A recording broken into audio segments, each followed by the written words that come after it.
भारत में महिलाओं की भागीदारी को नई दिशा देने वाला एक ऐतिहासिक कदम है नारी शक्ति वंदन अधिनियम। 128वें संवैधानिक संशोधन के रूप में पारित यह कानून न सिर्फ महिलाओं को राजनीतिक प्रतिनिधित्व सुनिश्चित करता है, बल्कि निर्णय लेने वाले मंचों पर उनके नेतृत्व को भी सशक्त बनाता है।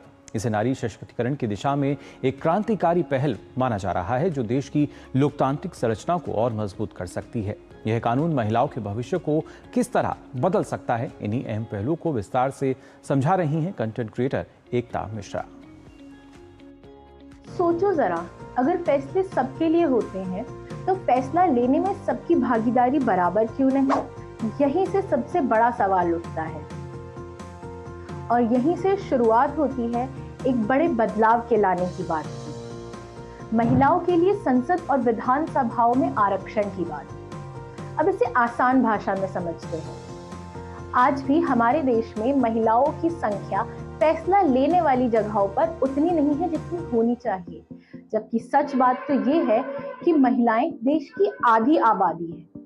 तो फिर उनकी आवाज आधी क्यों नहीं? इसी गैप को भरने के लिए ये कदम उठाया जा रहा है। सीधी सी बात है, महिलाओं को भी पुरुषों के जितना ही मौका मिलना चाहिए। और ये कोई नया एक्सपेरिमेंट तो है नहीं। गांव की पंचायतों में जब महिलाओं को बराबर का मौका मिला तो बदलाव साफ दिखाई दिया। पानी, स्वास्थ्य, शिक्षा जैसे मुद्दों पर ध्यान ज्यादा दिया गया, यानी फैसले ज्यादा जमीन से जुड़े हुए थे।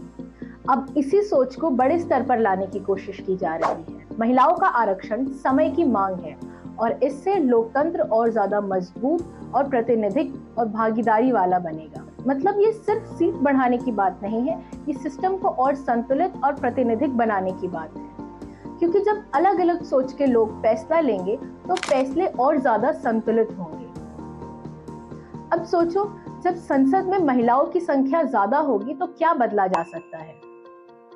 घर, समाज, सुरक्षा, स्वास्थ्य, शिक्षा, इन सब मुद्दों पर नई सोच आ सकती है।